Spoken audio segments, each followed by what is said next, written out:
Welcome to the first episode of Run Junkie. Today we'll be getting into some NCAA cross, a little Lucas for Beakus. And I've got your high school rundown, and then we're gonna have a little visit from the Godfather. That's all in this week's episode of Run Junkie!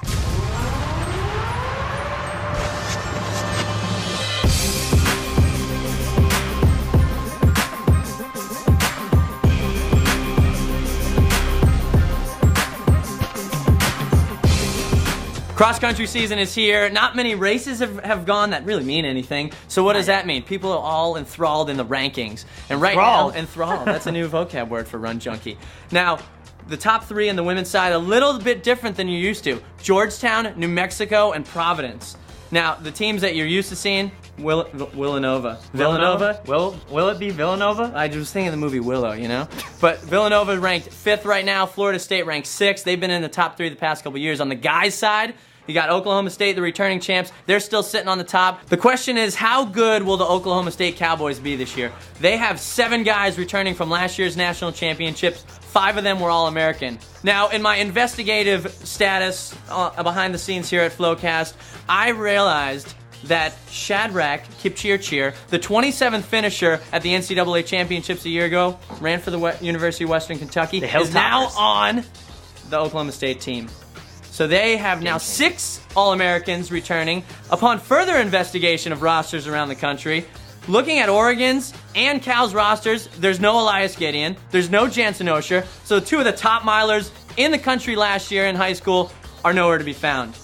I don't know where they are. We're gonna find out. Do you know? I have no idea. Well, what good are you? The battle really on everyone's mind right now is between the South and South Central regions duking out for the worst regions in the nation. I'm sure a lot of coaches will like that one. They're gonna love it. The big drop that I noticed this week came out of the Midwest, where South Dakota State dropped from number 8 to number 12. Alex, any comments? Erroneous! All right, moving on to high school action, I got your Elite 50 roundup. Now, I think you should get a little more into character for this one. It's our first time. You know, generic jersey, off-colored shorts. I got it. How's this? It's more like it. All right, now when you look at your top 50 roundup, Ryan, you do not want to be a girl from New York. There's no reason I would ever want to be a girl from New York. Exactly, because there's four high school teams ranked in the top 25, including Manlius. Now, Manlius scored 27 points at Nike NXN last year, and they've won 5 straight national titles. Can they be taken down? Survey says probably not.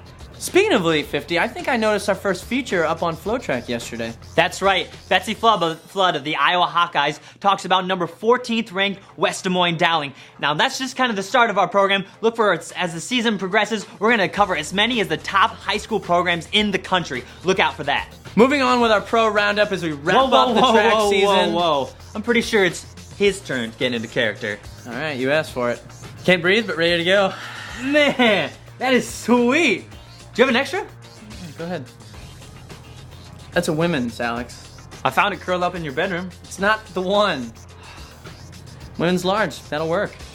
So since the Daegu World Championships, what have the top athletes been doing? Well, let's find out. World champ Johan Blake ran 9.82 twice in Zurich and Berlin. Karani James, the world champ in the 400, lowered his PR to 44.36 in Zurich. David Rudisha, close to his world record, runs 141.3 in Rieti. Asbel Kiprot runs the world leader, 330.46 in Rieti. Sally Kipyego gives Vivian Cherry a scare. Now, a world champ that didn't have the greatest results, Jenny Behringer in Rieti, only finishes 10th in the 1500. Now, to close out the season, 1 Diamond League remains at Brussels, and I'm looking through the list, and I honestly don't really care. I look at the 200-meter start list with Johan Blake. He's running against a couple guys that run 20.5, good for about top 10 in the NCAA. 100 meters, Usain Bolt's running against a guy that's run 10.2 this season. That's pretty hard. I could probably run that in this thing. And then Morgan Usini in the 1500 is running against 16 other people. Why don't we just make it an all-comers meet, and you can hop in with your large top. And basketball shorts, too. Why not? With that being said, a couple things to look for. Veronica Campbell-Brown, Carmelita Jeter, the 2 fastest square off against each other. David Rudisha going after that world record again. Kaki will be in that race. And also, to close out the season competition is something else I don't really remember. Maybe I'll look at my list. Oscar Pistorius is running, and Galen Rupp will be running the 10K. Diamond League, good opportunity for people, but I feel like there needs to be a little bit more guidance. Speaking of guidance, whatever happened to the USATF finding a CEO? You know what? Let's bring in the Godfather. A year ago today, the USATF fired Doug Logan. So let's look at what has happened in the world since the USATF has had a CEO. Egypt and Libya overthrew a government. Osama bin Laden was killed. USA. That's what I'm talking about. USA. The US has gotten $2 billion more of debt. Yeah, not so cool. There was a royal wedding when I married my wife. Love you, Zaza. Good wedding, guys. Beautiful ceremony. Beautiful ceremony. Great hot dogs, great hot dogs. I got a few more gray hairs and a few more cease and desist letters. Another one? Come on. The USATF hasn't had a CEO for a year.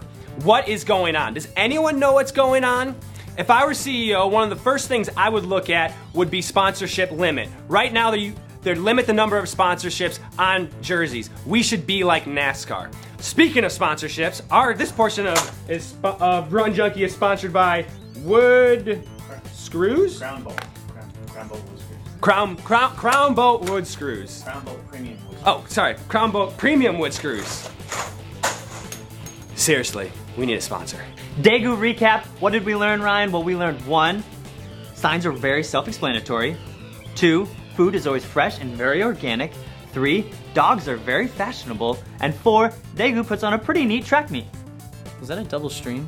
I think so. On that note, let's get ready to close out this episode of Run Junkie. Alex, where are you going to be this weekend? I'm gonna be out at North Carolina State for the Adidas Cross Country Challenge. And then look out for next week. We're gonna have more Elite 50 features. And also on FlowTrack, get ready to look out for FlowTrack's Cross Country Central page. Our schedule will be on the homepage so you can see where we're going to be each week. And Flow Awards and Colas Calculator will be coming your way in the coming weeks. Thanks for tuning in this episode of Run Junkie. First ever. Feeling good about it? Run Junkie! We'll see you next week.